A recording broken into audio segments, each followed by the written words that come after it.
Floppy's going to help me host again, although I know he has 2 kids and he's juggling a lot from his end. We have an exciting lineup tonight. We have Tyler Johnston, no relation whatsoever to myself, Don Johnson, joining us. He's the CMO of Kingdom Raids. And then we have 2 critical members from the Path team as well coming in. So it's going to be an exciting happy hour. We're going to hang out. We're going to talk about stuff. This has been a big week for PathDAO because we've officially announced or we're able to share about the CEX that we have coming up. The CEX, it's interesting. So, the CEX was actually passed by our community really at the start of the year. So we have these things called the PathDAO improvement proposals. And the second proposal that we had, PIP number 2, was related to the CEX listing. And this was passed, essentially at the start of the year. And the team's been working really hard on this. It wasn't something that we could implement like immediately. It was something that, needed some time, especially with Chinese New Year and other events happening in January. It took a couple weeks, over a month, obviously, to get this launched. But super exciting that information went out today, and we'll be going live in less than 48 hours with that. So very exciting. It's a big step for PathDAO, and also I think for the community, because it really shows that what we put out with these proposals, the team is following up on. So we got a lot to talk about tonight.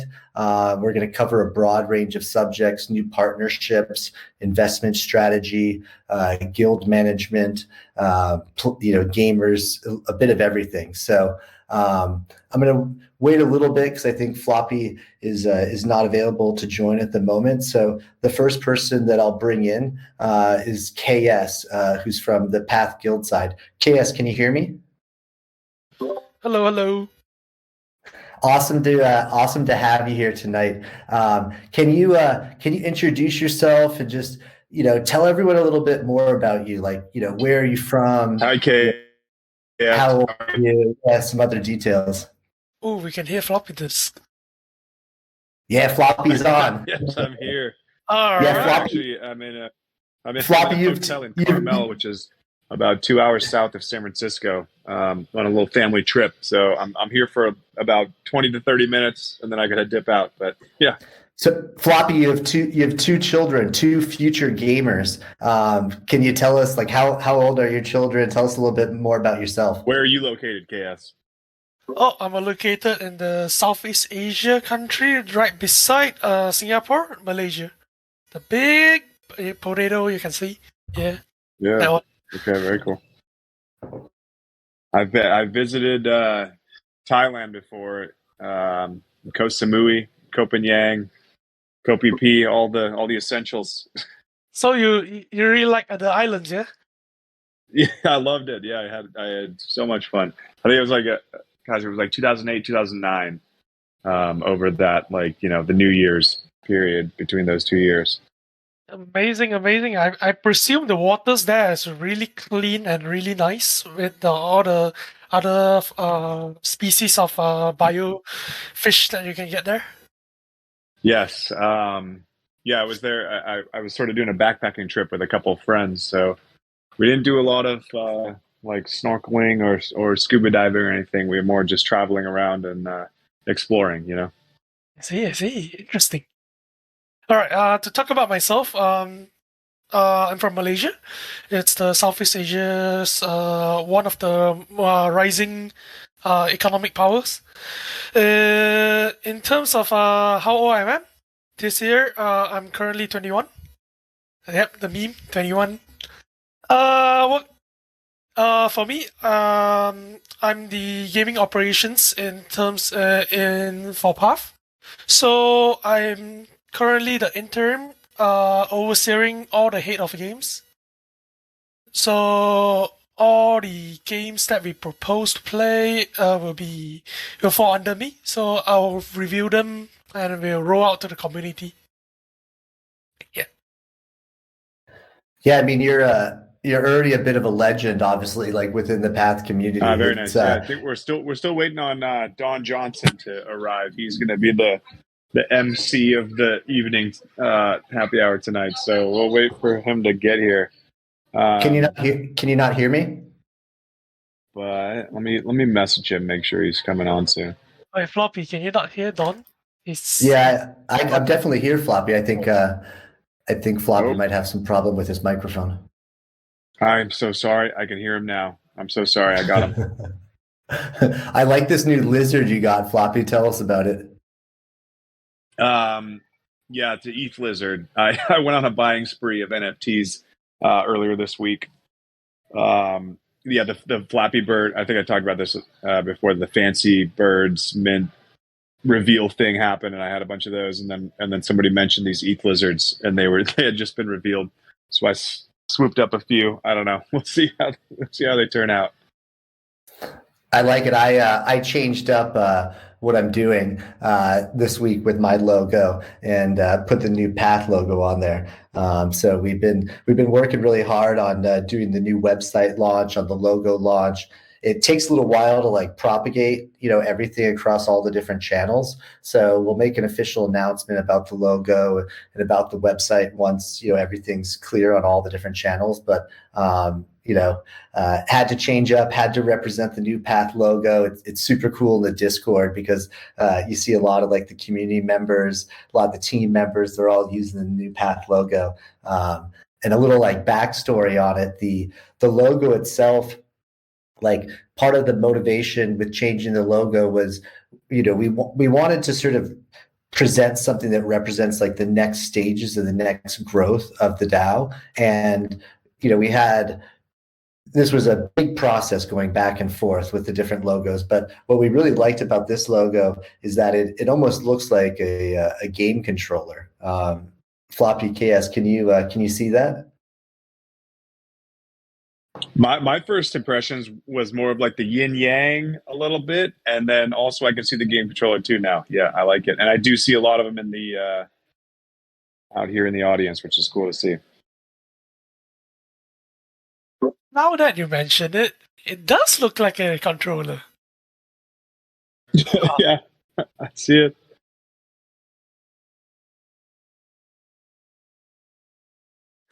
Yeah, my first impression was the same as Floppy. I thought it was a yin yang kind of a mix between the metaverse and the community community gamers. How we gonna merge?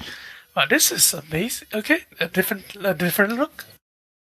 Yeah, we were trying to really like evolve the logo, right? So, obviously we had the IDO in December. There's been an incredible amount that's gone on since then. We were talking about hundreds of gamers back in December.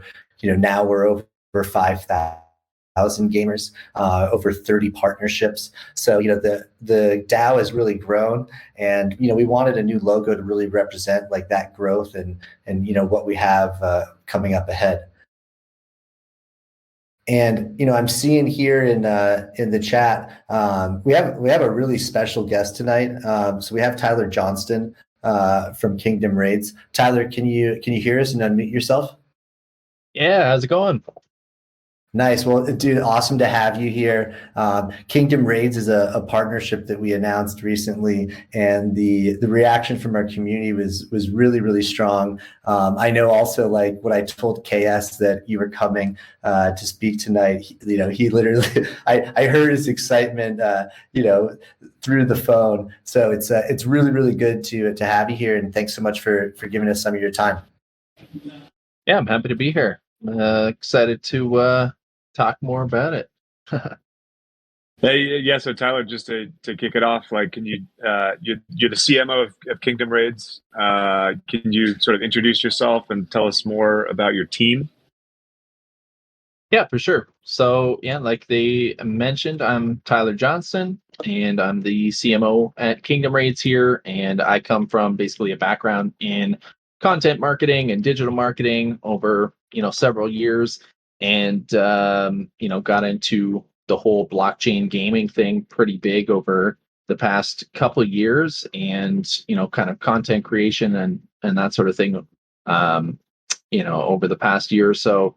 And in terms of the team behind Kingdom Raids, it's actually like we're one of the few play to earn projects that actually have a full game studio behind us. So we are, Zero X Tech and Ali Labs, which is a mobile game development company. And, we've had more than 100 million downloads on the App Store of the previous, Ali Labs games and stuff. So the team is about 50 members or so. It's a pretty large team. And we've got a ton of talent in both, blockchain and the economic side, as well as the actual gaming side, and a lot of artists and stuff too. That's been our main focus over the past little bit. We've been reworking all the artwork in the game from the ground up to make sure it's the absolute best it can be. So that's a little bit of an intro. Awesome, Tyler. Well, thanks so much. Dude Kingdom, we've been checking it out. I saw a couple previews of the game. I can definitely attest to how cool the artwork is. Like in particular, like a lot of the architecture and just some of the features, like the icing over and some of these things I was seeing. Can you just in general, like tell us a little bit more about Kingdom Raids? Like where exactly, like for example, like did the inspiration come from? Yeah. So I can't speak to like the whole story behind it, but if any of you guys have, kind of looked through the white paper and things like that about it, essentially we have this fictional world called Dude Kingdom, and there's this land that's ruled by King Dude, who kind of sits on top of it all. And these were very peaceful beings, and not a lot was kind of going on. Everything was all hunky-dory, and so they weren't really concerned with building up armies or anything like that. They kind of thought it was irrelevant, and so they just focused on living their lives and studying and learning about nature and things of that nature. And then suddenly there's an invasion in the land, and so they have to kind of come together and figure out how they can fight to regain their lost land from these invaders. And the sort of concept of the game is basically an RPG style game that also takes a lot of elements from games like Clash of Clans in terms of building castles and home bases and stuff. And then it also has some tower defense mechanics as well when it comes to actually defending your bases. So it's a really, really unique and cool mix of sort of multiple game genres that will allow you to compete in PvP battles in both solo and clan battles. And there's also going to be like an extensive PvE story mode campaign sort of thing as well. Very cool. So from what I've seen so far, the artwork is just insane. And like the architecture of the buildings, just everything across the board. You just mentioned Clash of Clans. Like, I guess you get a little bit of inspiration from there, but can you talk a little bit more about, the artwork and the architecture, like maybe who's behind it and the inspiration for all of that? Yeah. The artwork is all kind of led by our art team. We have about, I think it's around 30 or 35, artists and graphic designers and, 2D and 3D modelers and animators and stuff like that. So it's a huge group of people that are working together to, every single one of these characters is hand sketched, first, and then, drawn out, and the details are added or taken away and revised. And then, they get their 2D sort of flat outlay that gets approved. And then we have like our 3D artists come in, make it 3D, and we have our animators to make, everything just come to life. And it's a really, really cool process to see it all coming together. But I'm not personally in charge of the art and stuff, so I can't, dive into a lot of details behind that. But we do have a lot of very, very talented artists and individuals working on it. So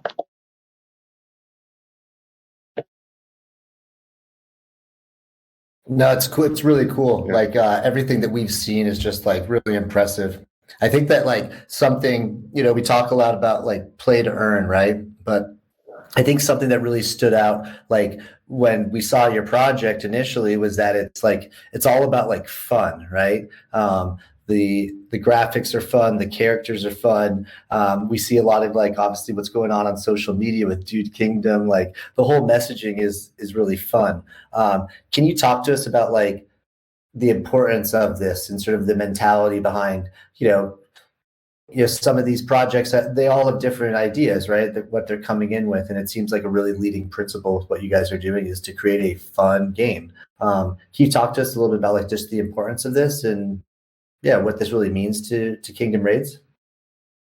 yeah, absolutely. So that's always been, one of our main focuses from the start is kind of, bridging the gap in the play to earn space between, playing just to earn and, playing and earning and, playing something that you actually enjoy and really focusing on quality gameplay that's going to keep players engaged. It's going to be something that people, actually want to play regardless of, the earning mechanics potentially.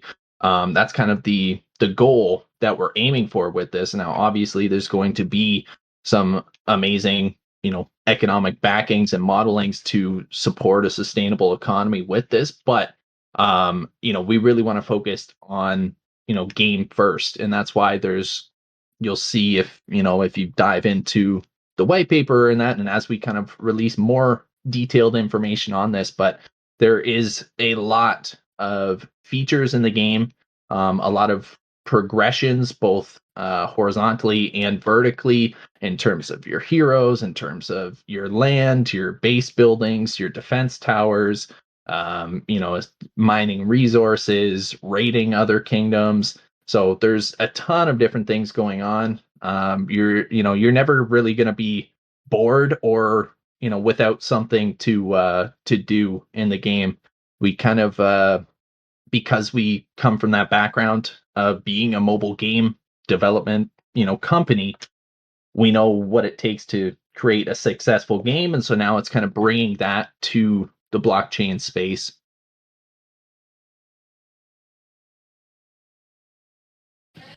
Yeah, nice, nice. So, I mean, obviously, we're here in the PathDAO happy hour.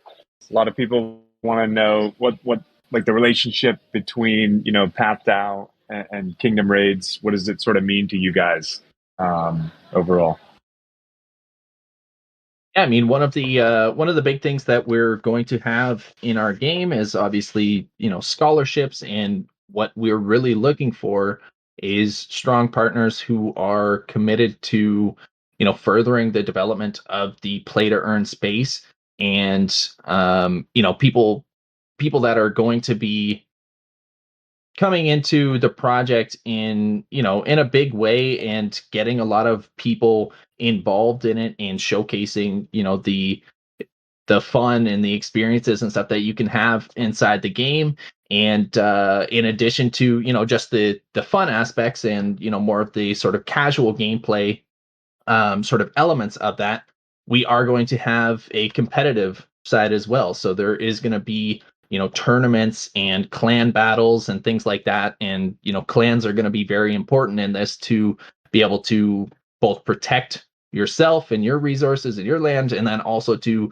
be able to battle others and to kind of claim additional resources and stuff, because there's 5 different elements in the game, and each sort of area of the land has their own unique elements or unique resources based on these elements. And so it's going to be important to kind of travel around and take advantage of, raiding other bases and things like that. So, I think having the community here, like that's something that we really want to focus on, and that's like Don had mentioned there in all the social posts and stuff like that. It's a lot. It's all like very fun and bubbly and that sort of thing, because we want to create a community that enjoys being a part of the game and has fun with it. And I think that's what we're ultimately looking for with these sort of partnerships, is just really extending that community and building something great together. Yeah, like on that, Tyler, I'm going to post something. We had a nice Medium article that we did with you guys the other week about our partnership. I really appreciate your time, like coming on tonight. The happy hours, like these are kind of casual, like we're checking in with a number of people, but I really want to do a standalone AMA with you coming up maybe next week or the week after, because I know that after this, there's going to be a lot of questions. KS in particular, I know has a lot of questions.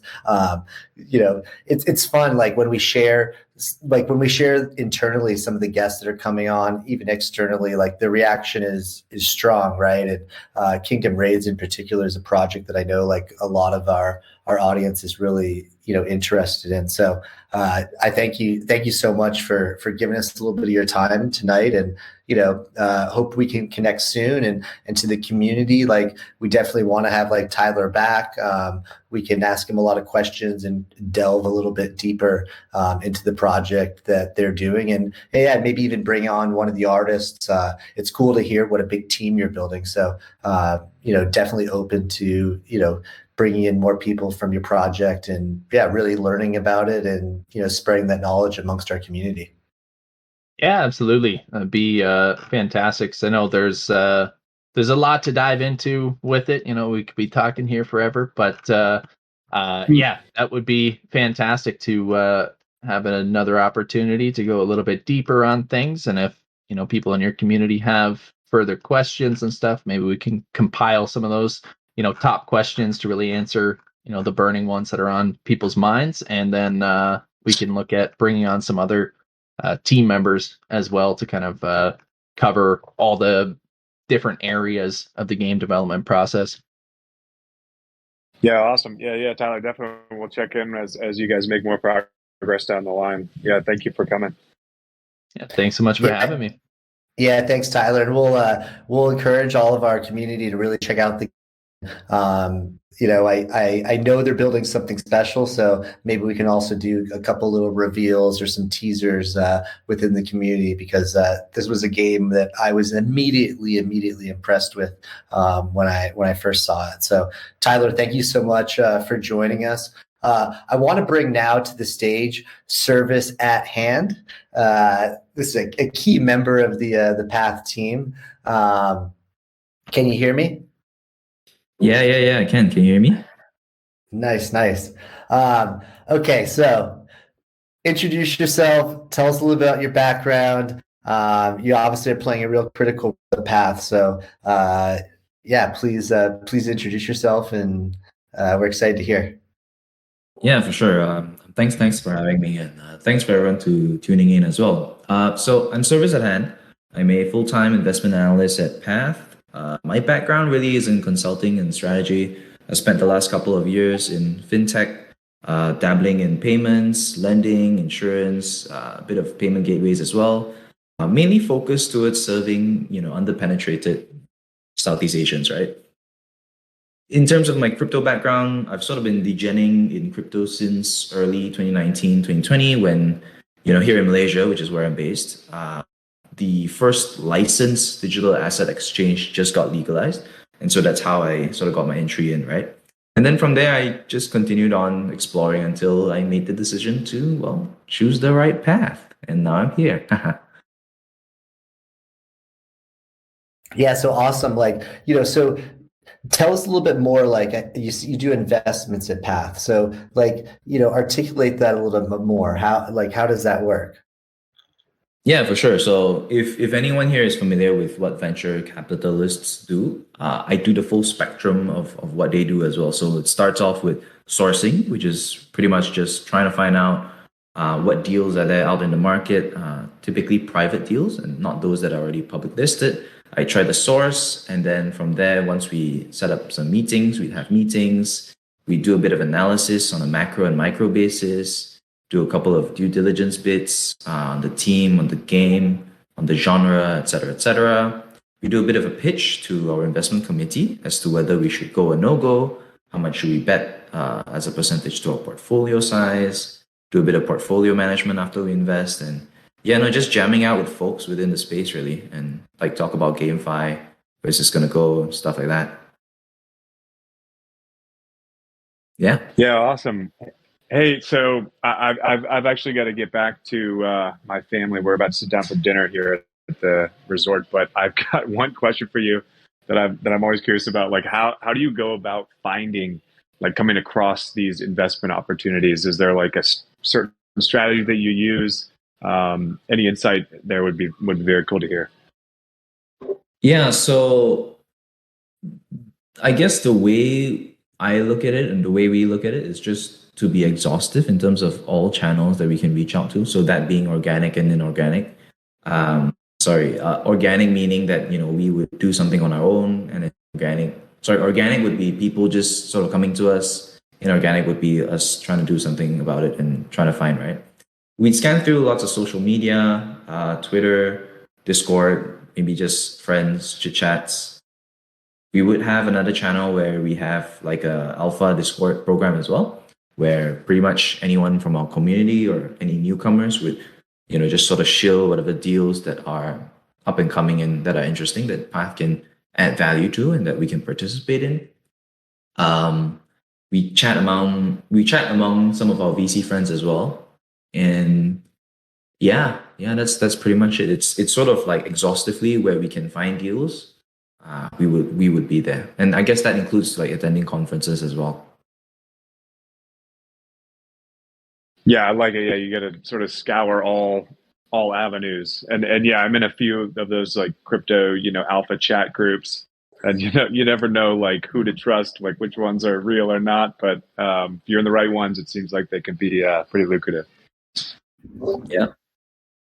Yeah, we actually just started our alpha channel. We're going to do a little bit of a reshuffle, Discord and all the channels and groups and stuff, and we launched that alpha channel, and that was immediately something that was pretty popular. Yeah, for sure, and I think if I could just quickly share a bit of on the purpose of what that channel might be, it's really three things. The first is just to discuss our thinking behind each of the deals that either we make or I guess that are on the table, that are public or available. Things like, what are your bull points? What are the key risks? What are the expected values versus sort of the comparables in the market right now? Or maybe just a bottoms up approach as to how you think about success for this game. And it can be genre agnostic, or it could be just, whether you think it's going to make it or not going to make it, right? The second would be to just share research. I think we're all here to learn in general, and there's a constant evolution of information, and like what happens here in 1 week and what you learn could be quickly outdated, and so it's important to just sort of have a forum or a soundboard just to chit chat, right? And it's to also cultivate sort of an alpha sense within the GameFi space, and just collectively help everyone grow their wealth. And then the last is foster a safe space to just share your thoughts, refine your mental model, and become great investors or gamers or game investors. So yeah. No, that's a really good way to put it. We have the alpha competition, right? They brought in some really, really strong investments and really strong alpha. Can you talk a little bit, like particularly about how that works? I know that you're scouring, all these different sources, but internally, like we're receiving some really good information from our community. Can you just expand on that a little bit? Yeah, for sure. So we actually have two programs, right? Or rather, one channel and the other one's more of a program. I'll speak more towards the program as opposed to the channel because that's something separate. But in essence, anyone who comes in or is part of our community, what they can do is they can fill up a Google Sheet form of any company that they think is interesting for us to invest in. They would have to fill up maybe 2 to 3 parameters. The first would be, what's the game about? 2, why are you bullish about it? And then the third, why are you bullish about it? What are the key risks? And then whether you have a personal contact within that we can just sort of get into. And so for us from the investments team, what we'll do is we'll just scout through a couple. We'll just browse through a couple. Actually, not a couple, but on a daily basis, we look through everything. And we try to identify like, okay, which ones are interesting and just sort of deep dive on that. Try to get connected and yeah. From there, we there is a sort of a framework that we look at in terms of games. I'm not sure if I want to go through it, but maybe just a quick brief, right? The filter is just 4 parts, which is it's got to be a fun game. It's got to have sustainable tokenomics. You've got to have a well-connected, experienced resource team, and you've got to have a community that's built alongside the product. And so, yeah, these are just sort of like hygiene factors that we look at when we look through games. No, I mean, I think that those pillars, right? Those 4 pillars, that right. And what I love is that the first one was fun. I think that, right now we're seeing a ton of games coming in. I know, for example, like, I spend a lot of time in the Discord and the Telegram. I have people all the time reaching out to me about this new project, that new project. And, as we heard earlier from Tyler with Kingdom Raids, like fun is, really at the forefront of everything. And it's cool to hear that's important. Having experienced teams, like, you see these projects that some of them have hundreds of people behind them. And, you got to have important leadership in that. And you got to have people with experience, whether that's in Web 2 and obviously also, in Web 3. Yeah, for sure. So just before, it's important, I think, to mention the alpha competition, because this is a monthly competition that we have. We're awarding right now 3 winners per month. I think this is also something that we might expand to even do like quarterly winners, year-long winners with maybe like an extra type of bonus. But it's really important that everybody in the community knows that, like, if you give good alpha and it's something the team acts upon, like, you're actually going to be rewarded like with Path tokens for that. So we've already done the allocation for January. February is coming up very soon here. So, the alpha competition isn't just something where you're giving away this information. If you bring valuable alpha to the group, like, you actually will be rewarded for it. Absolutely. That was sort of the punchline I forgot to state. No, it's all good. So, you have so much stuff you're analyzing. What is it? Probably dozens of projects each week. And every week there's at least probably another dozen of projects coming up, whether it's AAA or all of this stuff. There's so much coming into the market. I asked Jansen this last week. I kind of put him on the spot, but sorry, I'm doing the same to you. Like, what are some of the partnerships that you're like particularly excited about? And like, can you kind of tell us why? Yeah, honestly, there are too many. I'm generally really proud of the companies we support, just because, like, we go through a rigorous process of convincing between ourselves, the committee, the team, as to why this is going to make it in Web3 and why it's going to be a step up versus what you can already get in Web 2. And so it's hard for me to pick as to which one I'm bullish, because all of the genres have their own, I guess, like, fun elements to it. Hold on, let me think. Anyone would be interesting. I guess Galaxy Fight Club would be cool. The reason why is because it's sort of this mobile genre. It's like a brawler kind of mobile game, and like, it's cross IP, so you get to pull in different communities and just sort of get them within your universe and battle it out. So I like the competitive element there, and how everyone has their own identity and that they're trying to fight for something or prove something. So yeah. Galaxy Fight Club is definitely a cool partnership there. And I know the team is like really proud to have them. What they're doing, what the unique aspect on they're doing, or aspects, like you mentioned, is the cross IP. So they're actually creating a platform where they're bringing they have their own NFT collection, right? But they're bringing in other NFT collections into the game. So you can fight with like a Galaxy Fight Club, like NFT, but if you're a cyberpunk or a CryptoPunk, or if you're a, Bored Ape or these different collections, Illuvium is even involved now. You could actually use those NFTs and those characters in the gameplay, and I think that's like, personally speaking, I'm not on the investment side. That I think is like a really big barrier that they're breaking down. Like when you think about like 3, 6, 12 months from now, like in GameFi, what do you think are going to be some of the new defining aspects like of these games, to come? Is it just AAA, or, for example, cross IP thing, something that you think will be adopted, more broadly across other projects?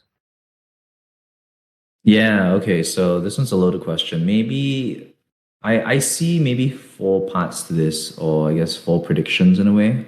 The first is we move away from web clickers that are made just to milk sort of the economy of people who are just trying to play and earn. We see more AAA titles begin to emerge, but not just AAA, because you have a variety of gamers, right? Hardcore, midcore, and sort of more casual, hyper casual. You'd have a place for every gamer to exist within the space, and you'd have different games that would come on board. Like I've seen platform of games, I've seen MMORPGs, I've seen battle royale, and I've seen just sort of like other simpler type casual, hyper casual games that are coming on board, all of which can even work out, right? I don't see any reason why not to, so long as they have a well thought out in game loop and tokenomics to back it. The second thing we'd also see in terms of like in the future, 3 months, 6 months, 12 months, would be you'd have newer tokenomic structures. So not just the dual tokenomics that we sort of like Axie Infinity sort of kicked off, but you'd have single tokenomics where everyone has a stake in the game and are incentivized to make that token sort of appreciate. You could have triple tokenomics. You could have I think there was one game that wanted to tokenize all of their resources. Like, how land has like ores and like, let's say like adamantium, steel, and etc. They want to make each and every one of those resources tokens. That would be interesting as well. I don't like that could possibly work. And yeah, so that's that. And then the third would be we'd move away from the play to earn narrative, I think, just because the notion of play to earn already attracts people who are more of a value extractor. Like, I'm here, I'm just gonna play, I'm gonna earn, I'm gonna just like sell and dump the token. We move away from that and we move away towards more, I guess, just like general gaming, right? And like fostering more value contributors, like people who play the game for the fun of the game. They wouldn't cash out, they just contribute back within the in-game loop. It's just like any other game, where yeah, like there's like you wouldn't be so focused as to making money. It's more about just playing the game, building community, grinding it out, and yeah, just having fun. And of course, on the side, rather as a function of doing that, you'd be able to earn more, either through selling your loot or maybe just not. Like you probably don't care. You know what I mean? You'd see a lot of other DeFi or NFT projects. So this is the third. You'd see more DeFi, NFT projects, any other projects move towards gamification. That's just a thing that I've been seeing. Just because it makes sense. Like, it provides additional utility. There's some form of accruing benefit. It's improved UI UX to onboard more towards the Web3 space, just because at its current state, it's rather high friction. And yeah, no, eventually I think play to earn will die, and you'd have just good games where now, instead of having currency locked within one game or one platform, now you can convert it to fiat if you want, and it's just optionality. So yeah. No, I love it. I mean, that's you guys are hearing it like straight from like the key analyst himself, right? So, we heard it from Kingdom Raids, fun. We heard it from Service at Hand, fun. Even just doing these happy hours, it's all about like trying to create like a fun environment. Like that's why people want to keep coming back. Like, obviously we want to bring in really good guests. We want to be releasing alpha. We want to be launching projects actually here in the future during the happy hour. So the happy hours can be a form where we're actually sharing, like, hey, here's our new part before like anyone else hears about it. But the whole thing comes back to fun. So service at hand, I really, really appreciate you joining. KS, I got some more questions for you. Can you jump back in? You hear me? Yeah, I can. And service at hand, if you want to hang around, feel free. We can obviously all chat as a group. Got it. I actually got to jump off for another meeting, but like, thanks so much for having me, and like, I really appreciate it. With the Yeah, audience. we'll have you back again for sure. Got it. All right, take care. Have a good one. Yeah, thanks so much. See ya. See ya. So KS, what'd you think? Kingdom Raids. I know you were excited. Kingdom Raids is actually very interesting. It's a game that has potential in both clan wars, which is something that is very, very interesting because you have so many guilds out here. You have YGG, DGG, GGG, so many Gs, So if you go against guild versus guild, I can see the potential of the game blowing up just because you can fight each other, right?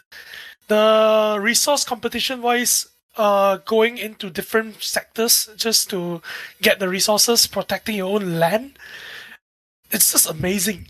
Kingdom Raids might be one of the most hyped, not to say hyped, well-built game that is coming out. But Kingdom Raids is set to come out on Q4, right? I believe. Yeah, So correct. Yeah, that's quite a far timeline to go. Well, I think currently in the near term, we actually have another partnership with another game, right? That is a MMORPG. It's pretty good. I think I will leak that near the end of the happy hour that we're gonna go in and populate there. But just in that, yeah. Go on. I love it. It's funny because we had we were talking about it. Yeah, we were talking about a couple things, and I was like, Jansen, like we're trying to hold off on new partnership announcements until we actually officially announce it. But if anyone was listening last week or heard the recording, like, we definitely shared a couple things there that were a little premature. But that's the truth. Is we're super excited about everything that's coming up. We have some really good partnerships, but I'll just be really direct with everybody. Like, March is going to be a huge, huge month for us. Right now, we're doing 1 to 2 AMAs, happy hour plus an AMA per week. Look for that number to like really, really increase next month, and then also for us to expand into like a video format. So it's, I think the audios are fun because the feedback I've been getting from the community is that a lot of people are listening to these like while they're driving to work or coming home from work. But ultimately, like, we play video games. We exist in a video game space, so it's fun to have like a video format. But like, KS, taking a step back, like, how did you get involved in gaming? Like, give us a little history in that. So taking a step back, how did I get involved in gaming? That takes me a while back to, let's just say, when I was 10. My first game, MapleStory. It was a 2D game, not such of a 3D. Amazing MMO, right? I just can't get rid of MapleStory inside my head, right? So back in the day, you would have to grind like 3 hours a day just to level up to 30. It takes you a month, some crazy number, right? So that's how I got addicted into gaming, just because of MapleStory. And then afterwards, all the other MMO games and the one with economy especially, those are the interesting ones. And yeah, that's how I got into gaming at the start, and it's been self-propelling me until this point where I'm the interim head of games for PathDAO. So you got hooked at 10 years old. Yeah, I got hooked at 10 years old, playing 3 hours per day minimum. Some crazy number. What did your parents think of that? Oh, my parents think I'm fine because I was still scoring all my scores. All my grades were still perfect. So Nice. they didn't really care that much. They just said, remember not to put your eyes too close to the screen. So tell us, like, right, you got hooked at, you talked a little bit, like, what like, tell us a little bit about like what games you loved when you were young. Okay. So the games that I love when I'm really young is actually one of the puzzle ones, right? So I'm a big fan of Resident Evil in the Web 2 space. I actually own 70% of all Resident Evil games. It's just amazing, right? I just like the 3D aspects of able to find things, moving around. The ones with like fantasy kind of setting is what I look for when I look into a game. Yeah. So that's the type of game that I'm looked at and I love to play. A few quick example would be Resident Evil. I go back to the OG ones. Resident Evil 0, which is a puzzle game. It scares really scary to me. When I was how old was I when I started playing that? I think I was 16. Yeah, and I was 16, I believe. I started playing that one. It was a game out in 1997. I played it actually not on the PC, believe it or not. I played it on a V. A V. That white V that is remote control. Yeah, that was the days. Those were That's the days. awesome. Yeah. So coming on. tell us, tell us about what you're currently working on. Like, I know a lot of people are excited to hear about PegAxie. Yeah. So currently, I'm working on a multitude of games. Pegasus is one of them. I'm currently working on Pegasus, Titan. Not so much on Axie. Mostly on the upcoming games like Space Misfits, DNX Cat, and also Mini Royale Nations is gonna be big.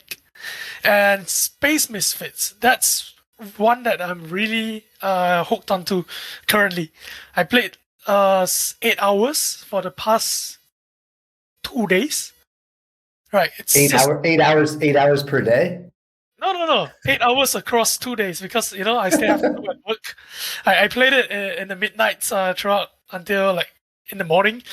But yeah, it's super immersive. I was playing with a couple of the sages to figure out how to play the game, and it's just really immersive.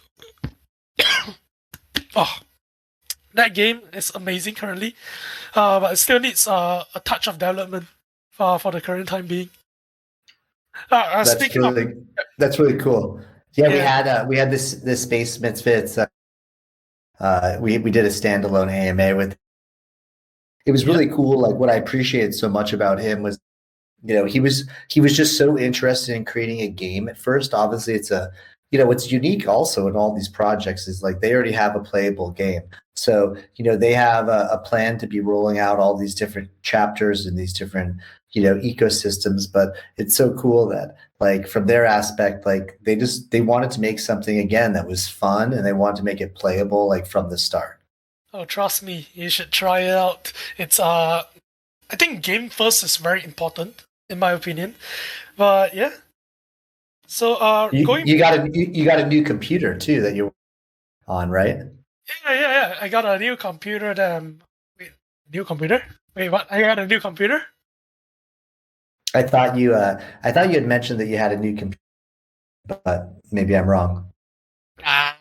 No, still using my old one because the other one is for work. So don't mix them up because work is work, game is on game. So different sites. Yeah, I'm working on building a gaming. You see all these projects. I want to have a dedicated like system, like totally separate. Yeah, totally separate that I can like check into Obviously, you know, Toby from the community, like I think Toby's got like a really like awesome setup. And so it's cool seeing all the gamers, and it's motivating me. Like all these, I want to jump in, I want to play this stuff, and like having a decent setup. Some of this stuff is obviously on mobile, which I think is a huge advantage. So, you know, when you think even about something like, you know, Galaxy Fight Club, which we were talking about earlier, you know, having mobile platforms, I think is really important, you know, for the gaming community. But also in the same sense, like, yeah, the more games you see, the more excited you are to build out like a dedicated system. I think, in the sense that the mobile, it's because scalability. You want more people to come in, right? PC games is not that accessible. As in, like, you have to sit down and really just play for like 3 to 4 hours. That's me. But in mobile, I can play while I'm walking to work. I can play while maybe inside the toilet when I'm taking a secret break. Don't tell the sages. But you can play when you're eating. You know, just really accessible, I guess, with the phone model that you're going. That the recent games are going on. So I think with a huge progression MMO games that I really like, for example, Maple or what other one, Albion Online or World of Warcraft, you really need to sit down and play for hours, which means you need a dedicated PC, or else it's just not the same fun that you will get from the phone game, that I would say. Yeah. Speaking back, going back to the question that you were talking about Pegasus, yeah. Right. So recently, we have decided that we are pivoting away from Pegasus. We are reducing our exposure. Yeah, I think there's been like some miscommunication. You know, some people thought we were like liquidating everything, and just leaving the game, No. which is definitely not true, right? So, you know, as a community, like internally, like strong, right? Like we have such a great like community, and we're working together on all this stuff. But you know, it's important to like just acknowledge that we're absolutely like we have not liquidated, like, and we're not planning on liquidating. You know, we have a really smart investment team, right? Like we heard from Josh earlier. What's really cool about the project is like we're all working together, and anyone from the community can contribute, whether it's an alpha, whether it's a media. Like this is a community type project. And I think it's important just to immediately say that, like, you know, we have not, and like, we're not liquidating from Pegaxi.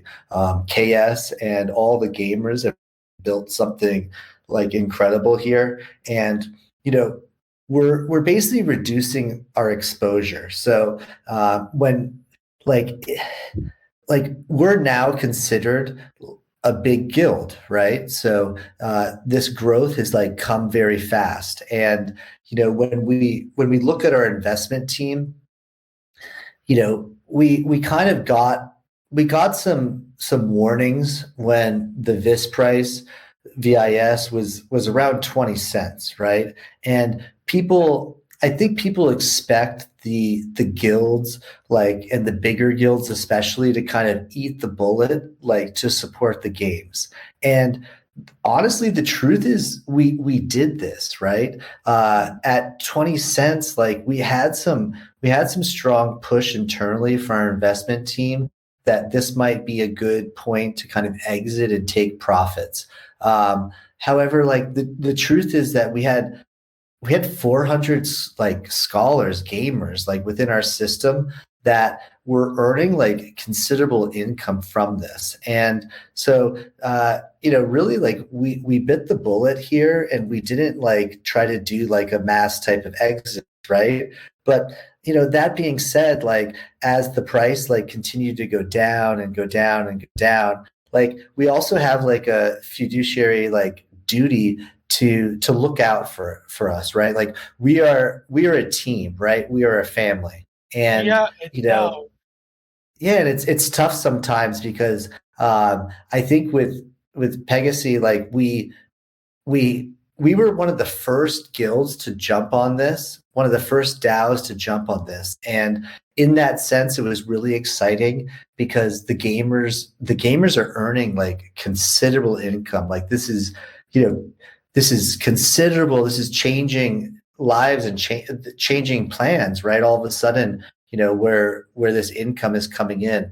But the other thing is that we really need to, protect like our group and the DAO. And so I think it's important to acknowledge like right away that, while like we're scaling back a little bit, like in this project, contrary to any information that you might hear from anybody else, like we have not liquidated. We're continuing in this project. Our philosophy has evolved, right? And that's really important because when you look at PathDAO 2 months ago and you looked at what we're doing, almost every aspect has evolved since then.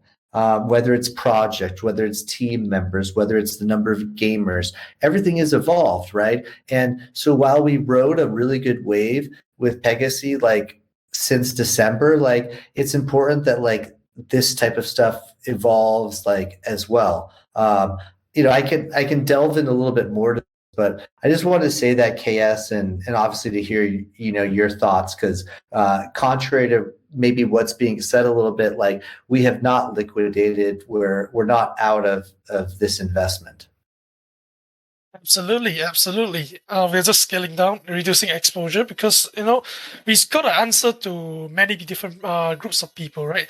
So the DAO, which is the central of what we are built on, the treasury is the most important of everything, I would say, right?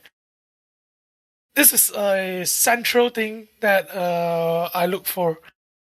A game which is developing is great, but the problem is the product has not arrived, right? So we can't just keep going when you understand that my assets are going to go down in the near term.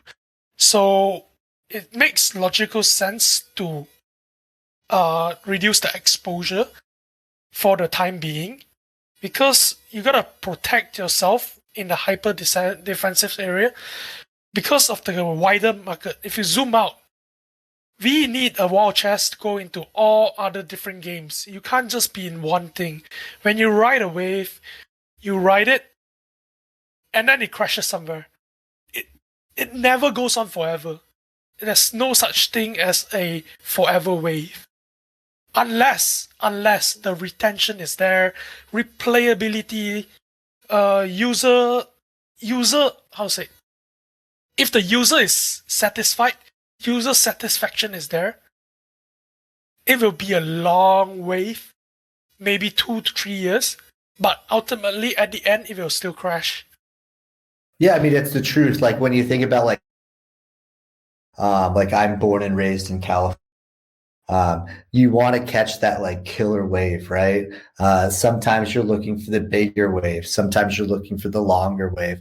But, all that stuff at a certain point, like you ride the wave and then you got to think about like, what the next thing that, you're going to jump on is, right? And it was interesting, like earlier hearing from Service at Hand, like, we have a super, super smart team like behind us, right? And these guys really have like models that assess like the prices and like how everything is held, whether it's a bull market, a bear market. And, they made some really hard decisions like when VIS was at 20 cents, right? Because like they were really cognizant of the fact that like, hey, we have a big influx of like, new gamers coming into the DAO and people are making considerable money at it. But at the same sense, like that their job is protecting like us, right? And so like we're always looking for like what that next opportunity is going to be. Like when we think about like intrinsic value, right? Like they're creating all these different models and they're assessing like what our exposure is. So if for example, like we have a huge drop in our treasury then that's not just going to affect the treasury, that's going to affect the gamers and like the next projects that we go into.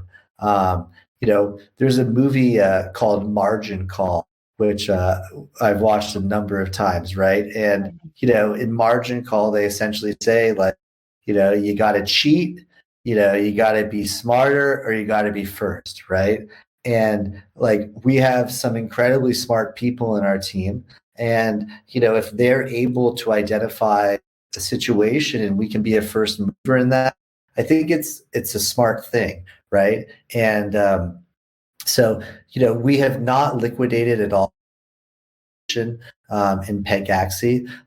We're still holding around 300 Pegas, and I think that the shift here, it's really an evolution. So we're pivoting, currently, and KS, you follow up with me on this, but currently we've been accumulating VIS, right? And there's been so much fluctuation in this, and at the end of the day, Service at Hand, aka Josh, talked a little bit about these two token type systems. Unfortunately, one of the tokens, like a lot, it's very susceptible to inflation. And so the idea here is, we have not liquidated whatsoever, but we're essentially pivoting to a model where, as a DAO, like we're very interested in receiving like the governance token as compared to like the in-game token. And part of this reason is that when you look at the charts, and again, the investment team is very much behind this, but there's an incredible amount of like bots and farming and dumping going on, and as a DAO and as a group, like we really need to like protect ourselves from downward pressure. And I'll say it again, investment team probably advised a while ago that this is something that we really want to protect ourselves against, but the DAO is like, we're gamers too, like it's a community. We saw a big opportunity, and obviously a lot of people profited from this. The DAO profited, but also like the gamers really profited. And so I think that the wording on maybe some of our announcements that we did and exiting, quote unquote, it's not really spot on. We haven't liquidated any positions. We're really just evolving like with the landscapes and with the ecosystems as they come. And the truth is that we have some really, really big opportunities. And if we're too deep in one opportunity, then we're gonna miss the next one that comes up, the next wave that we can ride. I can see Ethermage on the stage. Yep. Hey guys, it just came over from another call, but I think just also to add, right, I think to what KS and Chris has been saying, I think basically the idea behind all of this is that we always support these ecosystems, right, and I think that's one of the key functions of guilds in the space. And honestly, right, I think what Chris was saying was that in fact our investment teams, these guys build models, right, they've been actually tracking the price of these. And they knew that the growth was slowing down. They were actually getting us to pull the plug at like the V's at 20 cents, right? Like totally get out of the ecosystem. That's from a pure profit taking strategy, right? But we understand our responsibility as well in building ecosystems, and that's the reason why with the guild and also with our scholar team, we continue the program, right? We just help in. We actually modeled an environment where even with the prices going down, there was actually a secure band where the DAO wouldn't profit that much, but then the scholars would have their take, and then the ecosystem would still continue to grow. But what happened was, the team at PegAxi, I think they're still trying to fix it, right? I think we were talking to them behind the scene. They're trying to fix this botting problem, but it's not happening fast enough yet, right? So I think what happens is then the decline of the inflationary token was just too huge. So we have to shift our model from farming the VIF tokens to actually renting them out for the PGX tokens. So what this means, right, actually to you folks, right, who are scholars, this means that we don't have this Pegasus scholarship program, at least for the near term, right? But what's happening is that this PGX farming environment would allow us to do more incentives, right? It could be a competition, it could be our leaderboard and stuff like this, right? So it allows us to continue to build out our community, give you guys a piece of this growing ecosystem, and also to ensure that our DAO exposure is in a more risk defensive position, right? So I think that's just to give a bit of an additional flavor of the PegXC situation. Hey, No, well, honestly, right? Yeah, just to add. Yeah, Jansen, I appreciate you jumping in here, right? Because, like, to have you here, to have you reassuring everybody, the project is about the community, okay? And everything we do is about the community. And this is a great example, right? Like, Jansen's jumping between tons of different things here. But, for him to take 10 minutes, 15 minutes to jump in and say, hey, here's what we're doing. Here's a fully transparent model. Again, we have not liquidated like whatsoever, but we also really want to like look out for our community and look out for our gamers, right? And we are not PegXC DAO. We are PathDAO, right? And for the last 2 months, we have provided a really, really big opportunity, like for the gamers and for the DAO. Like everybody has profited from this, and to know that you guys are behind the like you guys are working so hard on the behind the investments, but to also know that like you're making decisions based upon the gamers is really, really important, right? Like it's not just numbers. Like if, as you guys heard, like Jansen, like and the whole investment team, like they had some advice to sell this at 20 cents, right? But in a way, they're riding this down because the PathDAO is not just one part, right? Like ultimately, we have 5 different pillars. The guild is one pillar. The DAO is one pillar. You're going to see a lot coming out in the 5 different pillars in the next literally days and weeks. If you look at just this week, for example, new logo, new website, CEX listing. Don't expect this stuff to slow down at all in the next couple of weeks. And Jansen, I'm really appreciative of you jumping in here tonight and reassuring the community and articulating kind of like what's going on. But also to add a further view, right? Beyond this topic, right? I think we are in a very nascent environment where a lot of games are also trying to figure out the economics of the the play to earn, the play and earn, or the play and own ecosystems, right? And honestly, I mean we've talked about 200 plus games in the past 2 months, right? And the idea was that people are trying to come up with more and more innovative solutions behind how to create a more sustainable ecosystem, right? And I think the idea behind, this whole blockchain gaming environment, it will thrive, right? And the idea it's how these founders, right, how we work together, guilds, founders of games, and even gamers, right, to actually design ecosystems that are sustainable, games that are hyper fun to play. So on one part you have we have scholars who renting assets, farming. On the other hand, you have gamers who actually really enjoy the game and they put money in for progression, right? So I think that kind of ecosystem building is something that we are working with games to really help build up. So moving forward into the months ahead, we get to see more and more sustainable games from an economics perspective, right? And it's going to come, right? It's going to come. And the idea is we already see some 1 or 2 coming out around these areas, right?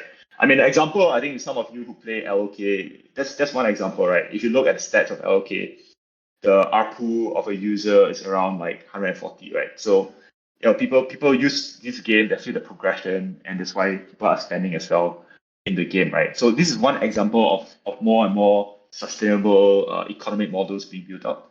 And so I think the idea is we are working, right, especially the games that we are partnering with them from a very, very early stage. this is what we are committed to do. So that, you know, in a year from now, when all these games are launching, right, it's a very vibrant, it's a very sustainable ecosystem for gamers, games, and even guilds, right? So yeah, so just a bit of a forward-looking thought there. No, and I think it's important. Like, I want to get KS. I think it's also I think your that, mic like, stop. But can you hear me? yeah, continue.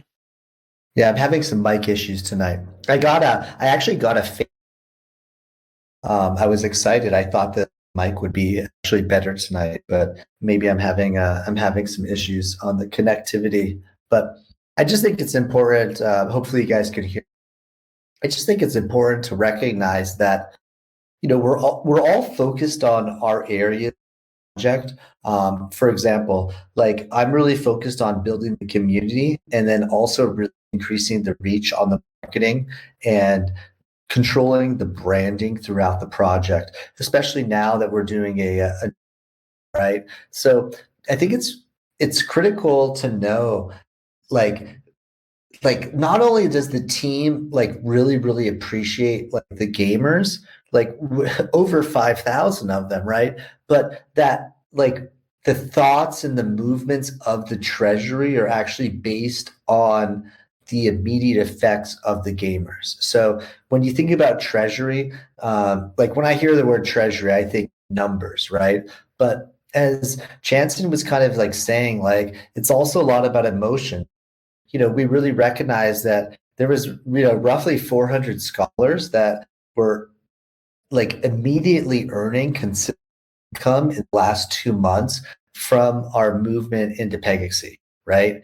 So this opportunity did not exist 6 months ago. That being said, like, through PathDAO, like, we were able to present this opportunity.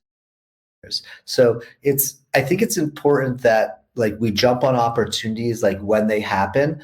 But, you know, as we were saying earlier, like, these are waves that we have to, and, you know, some of the waves might go for a month, some of them might go for 2, 3, 4 months. But just like a word of like confidence to the gamers is that, like, you have like literally the smartest investment team backing you. And while some of these decisions might not always be the most popular, like, they're in everyone's best interest.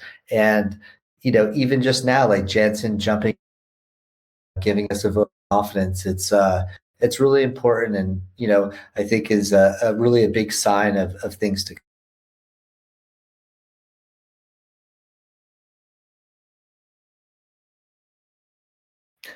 KS, I cut you off earlier, but do you want to finish a little talking? You know, we'll move on a little bit. I'll probably ask you one or two more questions before we finish. Oh yeah. So I'm happy to announce that we are pushing a new initiative today. Announcement will come soon, probably this afternoon, in a few hours, like 5 or 4. We are going to populate a new game called Space Misfits. In that sense, we are bringing over our PC community in, and we're gonna build on it. That's our community game for the week. So this new initiative, we're gonna bring in one new game every single week. It's called Game of the Week. We are gonna introduce the game, we're gonna populate it, and we're gonna run it either through assets or either free to play, so that we can get more games into our ecosystem. So we are in touch with all the games in the metaverse as far as we can reach. But yeah, super exciting. Yeah, we got a bunch of stuff going on. You know about the Guild Wars. That's been changing every single week. All of us from the team are here from you guys, okay? So whether it's KS, whether it's Chance, whether it's myself, Service at Hand, anyone that you guys see in the group, like, we're all building this together. And when you look in the community groups, when you look in the DAO channels, it's pretty evident that, like, we're all contributing and building this together. And I think that's that's like really what's special about what we're doing. Important tonight that we're fully transparent with you guys about what's going on, like with PegXE, right? And just know that like every Tuesday we're gonna have these happy hours. We want you guys to tune in. We have some really, really big guests coming up. It was obviously awesome to have Kingdom Raids here tonight, but like, wow, the people that we have confirmed for March, it's really going to blow you guys. It's some of the biggest partnerships we have. We're going to have them directly here. Doing the happy hours. We're also going to be like continuing and increasing the standalone AMAs. So Kingdom Raids, for example, like we're going to have them back. We're going to be talking to them more in depth. We're not going to do just kind of one-on-one AMA people from like the different aspects of our community, because like that's what we're all about. That's important. When we think about the next couple days, because literally in PathDAO, like days, weeks, we got the CEX coming. This is a really, really big thing. We're going to be going live with this like what 36 hours from now. So anything that if the community can help in pushing this out, if the community can help, in increasing the engagement and we're all working together here. And, I just appreciate everyone supporting what we're doing. I appreciate KS giving his time. Jansen, you jumping in is like so cool. Everyone loves always to hear you guys. Like Jansen and Wiki they're the pillars, the legends of what we're doing. And I know that like we're all just excited about everything that's coming up. 30 partnerships right now. I don't want to hype it too much, but right now it's the 22nd of February, 22nd of March. I think we're easily going to be over partnerships. So investment team is looking and engaging with leading projects that are coming out. Know that KS, for example, as he spoke about tonight. I mean, what, you spent 8 hours like in the last 2 days playing Space Misfits? Amazing game. Amazing game. Yeah. And they just released a new update yesterday, so I gotta, play more.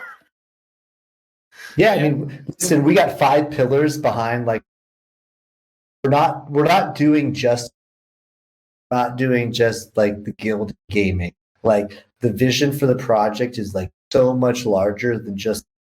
And that being said, like the community is a critical part, like in pushing forward those 5 pillars. The website on PathDAO went live this week. Again, this is something that we're adjusting and working on a little bit as it propagates a channel in the TG, in the Discord. Any community members, we really encourage you guys to give feedback. If there's something you see that doesn't look correct, something you see maybe that needs to be changed, like please share that with us. March is going to be a really big month for us, not just only in the partnerships front. We're going to be doing some really significant kind of like, how do I even say this? The marketing push going forward is not on like hype marketing. It's not on marketing. It's sustained blue chip marketing. So look for the marketing to. This is something that we can't start really quality marketing in 2-3 days, 1 week, right? So when we want to engage with like the big marketing outlets, like they have timelines, they have it's a lot of parameters, right? And truth is also that a lot out. So when we look at opportunities and one for PathDAO, some of the big marketing outlets will respond to us and say, "Oh, yeah, we're available in August." Obviously, we want marketing now, and I hate to say it, but we've cut some lines and we've navigated so that we actually have some marketing now with like the really, really, really big blue chip stuff. So we can announce that in February, but absolutely look for that coming in March. And again, a big increase in the AMA, big increase in all content production and just interaction in the team. So stay tuned. We're going to be doing a standalone AMA with Kingdom Raids. And honestly, we're going to be doing a lot of couple. And yeah, KS, Jansen, really appreciate your time and into to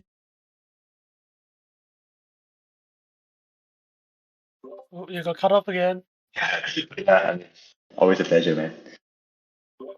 Always a pleasure. Cool. Well, I'm gonna figure my microphone out. Yeah, it's been Yeah. Happy hour number 3 is going to be a week from today. We might have the next one. Stay tuned and on the video.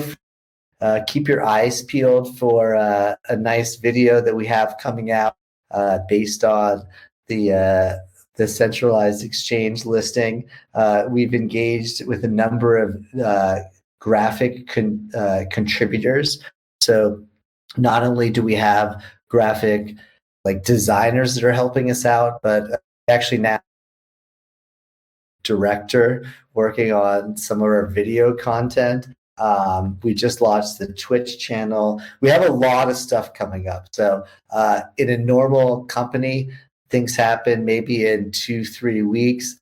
With PathDAO, things are evolving on a. So stay tuned and really, really excited to speak to everyone next week for the next happy hour. Thanks, Jansen, KS. I know Floppy had to leave. Big appreciation to Kingdom Raids service at hand. I think he gave some.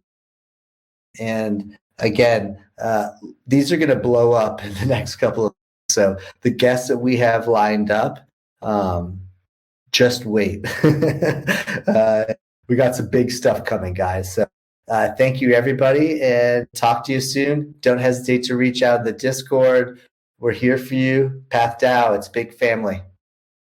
Let's go. Cheers.